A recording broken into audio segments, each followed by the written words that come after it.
네, 지난 주말 한미일 정상회담 있었고 마무리가 됐죠. 그리고 오늘 우리나라와 미국이 하반기 한미연합연습 을지자유예방패 훈련에 돌입했습니다.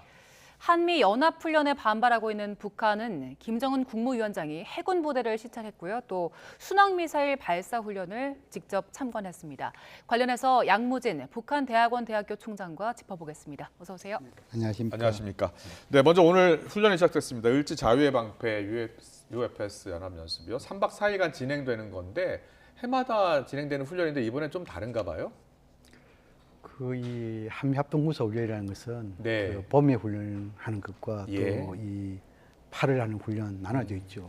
뭐 이 훈련마다 네. 한반도의 긴장 고조돼 왔다. 저는 예. 그렇게 이해를 하고 있고 특히 이번 이 방금 앵커께서 말씀하신 대로 네. 을지 자유방패라 할까요? 예. 이 훈련이 과거에 비해서 상당 부분 대규모다.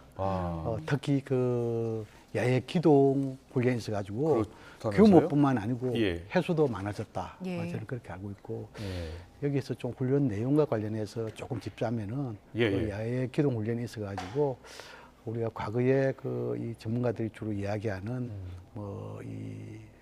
참수작전이라든지 네, 네. 또는 평양 수복이라든지 김정은 위원장 참수작전 말씀하시는 그렇죠. 거예요? 예. 이런 것이 다 포함되는 것인지는 모르겠지만 예. 만약 이런 것이 포함된다라고 한다면은 북한의 맞대응 무력 시위도 좀 강화되지 않겠느냐. 그렇군요. 이런 생각이 듭니다. 네. 예.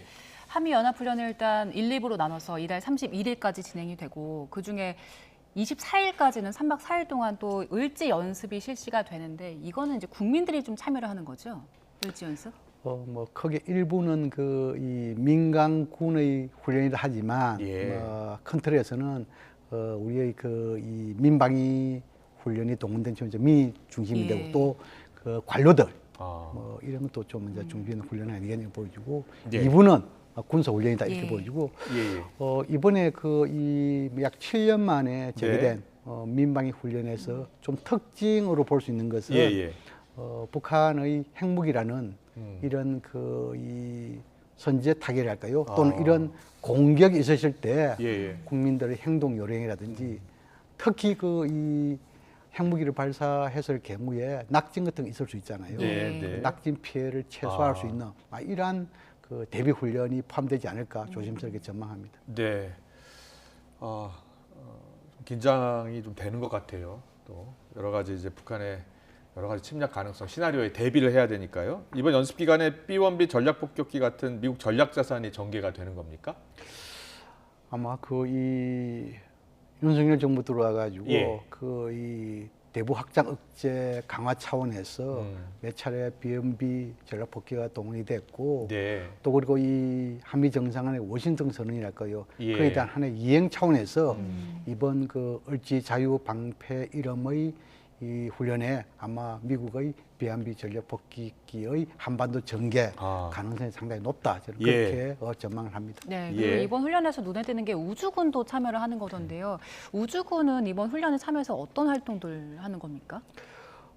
이 우주군이라는 것은 아마 지난해 이 주한미군에 창설이 된 것으로 알고 있고 지금까지 하나의 이 지역 주둔의 사령부에 이 우주군이 이 창설된 것은 이 주한미군과 인도 태평양 사령부 두 군데밖에 없는 걸 알고 있습니다. 그렇군요. 미 본토에는 우주방위 사령부가 있는데 그렇죠. 미 본토 외 지역에 이제 처음 생기는 거군요. 처음 생긴 아니고 인도 태평양 사령부에 하나 있고 우리 주한미군에 아마 지난해 창설했다 이렇게 지난해 아마 이 주한미군 산하의 이런 우주군은 아마 규모가 좀 작기 때문에 중령급이 지휘관이 아니겠냐 저는 그렇게 예상을 하고 있습니다. 그렇군요. 방금 이제 또 질문 속에 보면은 우주군의 역할이랄까요? 우주군의 역할이라는 것은 북한의 탄도성 미사일, 특히 ICBM 대륙간 탄도미사일 그렇죠. 대륙간 탄도미사일이 대륙간 밖으로 날아갔다가 들어오니까 나가면은 일종의 우주가 되는 거 아닙니까? 우주에서 비행을 하잖아요. 이 우주 비행에 대해서 추적, 감시 이런 역할을 하는 것이 우주군의 역할이다. 이렇게 이해를 하면 될 것 같습니다. 그렇군요. 북한이 화성 17형도 개발을 했고 지금 훈련을 하고 있고 쏘고 있으니까 거기에도 대비하겠다 이런 뜻이네요. 그렇습니다. 아마 뭐 이 미국 본토의 우주군까지 이번 훈련에 동원됐다라고 한다면은 북한이 과연 우리 화성 17형, 18형 쏠 때는 봐라 이러한 전략을 가지고 쏘겠습니까? 제가 보기에는 오히려 이러한 우주군의 이런 그 동원에 대해서 네. 아마 북한은 그 다른 화성 17, 18형 같은 대륙간 탄도 미사일이 아니라 예. 임의의 시간, 임의의 장소, 예. 다양한 탄도 미사일을 볼 수 있는 그런 하나의 그 대응 시나리오를 가지고 있지 않을까 그렇게 예, 생각합니다. 그렇군요. 예. 그리고 참가하는 국가들도 상당히 많이 늘었더라고요. 뭐 호주, 캐나다, 프랑스, 영국, 그리스 해서 유엔사 회원국들이 같이 참가를 하는데 기존에는 같이 안 했었죠.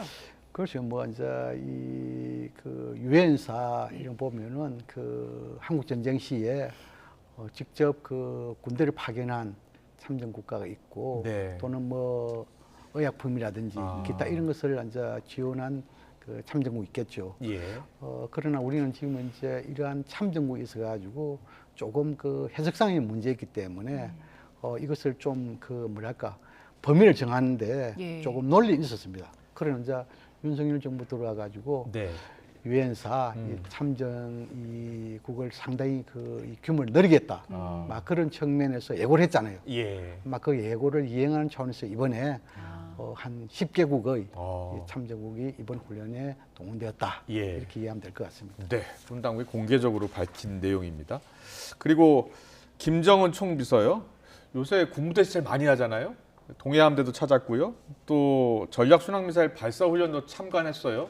많은 전문가들이 이번 한미연합 연습 훈련에 대한 대응 차원으로 해석이 된다 이렇게 이야기하던데 그렇게 보십니까? 뭐 최근에 김정은 위원장이 예. 동해에서 좀 그 머문 정황이 있다. 저는 그렇게 생각합니다. 예.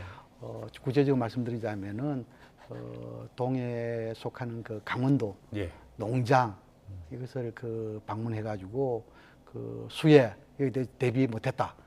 당 관료들을 질책했고 예. 또 반면에 민생 지원에 헌신을 다한 공군 부대에 대해서는 격려했죠. 예. 또 그리고 이번에는 동해 해군 여기에 이 시찰을 하고 예. 심지어 그 이 전략순환 미사일 발사 훈련까지 아마 창안했다는 측면을 볼 때 예, 앞서 북한 매체가 보도를 했어요. 예. 사진을 보니까요, 북한 함정의 모습인데 우리나라 이지스함하고 비슷해요. 스텔스함하고 아주 모양 형태가 비슷하네요. 그렇죠. 이제 저런 행태로 볼 때 예. 다수의 군사기술 전문가들의 평가는 예. 아마 그 이 러시아의 기술을 도입해 가지고 그 스텔스의 기능을 갖춘 함대가 아니겠냐. 네, 레이더에 잡히지 않는다는 그렇죠. 뜻이죠. 뭐 스텔스의 뜻이라는 것은 레이더 회피하는. 예. 그런데 아무리 기술이 뛰어나도 아직까지 미국, 러시아도 네. 그 완벽하게 이 레이더를 회피하는 네. 기술은 갖추지 못했다. 아. 단지 예, 예. 좀 정확성이 떨어지게 좀 그렇군요. 희미하게 하는 그런 예. 기술을 갖춰져 있다. 이렇게 얘기하면 될 것 같습니다. 예. 알겠습니다.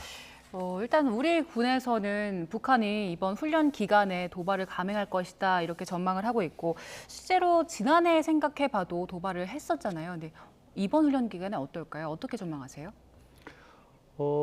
북한은 뭐 이 한미 군사훈련에 대해서 네. 강대강 맞대응을 하겠다. 이미 예고를 했고 예. 또 실행도 한 사례가 많지요. 예. 특히나 이번에 을지 자유 방패 훈련 직전에 예. 김정은 위원장이 동해 네네. 함대 사령부를 예. 방문했다. 이것은 아마 이번 그 한미 군사 훈련에 대한 강대강 맞대응을 예고하고 있는 것이 아닌가 보여지고 네. 그 맞대응의 그 내용이랄까요. 이런 것은 방금 제가 조금 언급했지만도 이 큰 틀의 ICBM 발사 같은 그런 것보다도 오히려 뭐 전술핵 탄도 미사일을 예, 예. 탑재한 이 중단거리 미사일. 다시 말해가지고 이번에 저렇게 이 제2 수상함 전대에서 이 소위 말해 전략순항 미사일을 발사했잖아요. 네, 네. 이 전략순항 미사일에는 북한에서 밝힌 화산 31형과 같은 네. 그 소위 그 이 전술 핵을 탑재할 수 있습니다. 네. 아마 이러한 소위 말해서 행태의 무력시를 하지 않을까 네. 이렇게 전망 분석합니다. ICBM 도발보다는 일단 전술핵 쪽으로. 그렇죠. 예. 네, 알겠습니다. 한미일 정상회담 이야기 해볼게요. 한미일 정상회담이 이제 지난 주말 열렸고 한미일이 안보 협력을 더 강화하기로 했잖아요. 여기에 대해서 중국이 가장 강하게 반발하고 있는 것 같습니다. 어떻게 보셨어요? 그렇죠. 이제 이번 그 한미일 정상회담의 예. 세 건의 문건 또 그리고 이 세 번 정상들의 기자회견 이 내용을 보면은 실질적으로 중국이 상당히 그 자극을 할 수 있는 예. 남중국에 동중국에 이렇게 표현을 했고 예. 또 그리고 중국을 네. 물론 중국, 북한, 러시아를 위협 세력이라고 했지만 네. 중국을 제일 앞서 내셨단 말이에요. 그렇군요. 그런 점을 봤을 때 예. 중국은 상당히 강하게 반발하고 있는 것이 아니겠냐 예. 그렇게 생각합니다. 예, 그러면 어느 정도 수위까지로 대응을 할까요, 중국이? 그렇죠. 이미 이제 뭐 직접적인 것 간접적인 모르겠습니다만도 예. 이 한미일 정상회담 직후에 이 대만 해협 주위에서 군사 훈련을 전개했잖아요. 예. 그런 점을 봤을 때 일단 군사적으로는 맞대응을 했고 예. 앞으로 더 빈번을 할지는 모르겠습니다만도 네. 이거 외에 예. 아마 다방면에서 예. 뭐 경제라든지 외교라든지 이 부분에 대해서도 대응하지 않을까 조심스럽게 전망합니다. 예. 이번에 한미일 협력 강화를 일각에서는 뭐 준군사 동맹 아니겠느냐 이렇게까지 해석하던데 어떻게 보세요? 군사 협력과 예. 군사 동맹의 차이점은 네. 두 가지입니다. 아, 군사 협력은 네. 적과도 협력할 수 있습니다. 아. 다시 말해서 우리가 뭐 북한이라든지 예. 중국, 러시아 군사적으로 볼 때 예. 아. 군사 협력 가능하잖아요. 예. 그러나 동맹은 네. 적과의 확정적인 적이 반드시 있어야 되고 아. 그다음 저 의무가 부과돼야 됩니다. 네. 의무까지 부과돼야 그렇죠. 되는군요. 예. 그러나 이제 이번에 뭐 이 정부 설명이 있어가지고 의무는 아니라고 의무는 했죠. 아니다. 예. 그러나 전반적인 내용으로 볼 때는 예. 소위 말해서 준 군사 동맹이라고 표현하더라도 네. 좀 합리적인 상상이 동원된 해석이다. 네. 저는 그렇게 생각합니다. 알겠습니다. 한미 연합 연습 UFS 돌입 그리고 북한의 반발까지 짚어봤습니다. 지금까지 양무진 북한대학원대 총장과 함께했습니다. 잘 들었습니다. 맞습니다.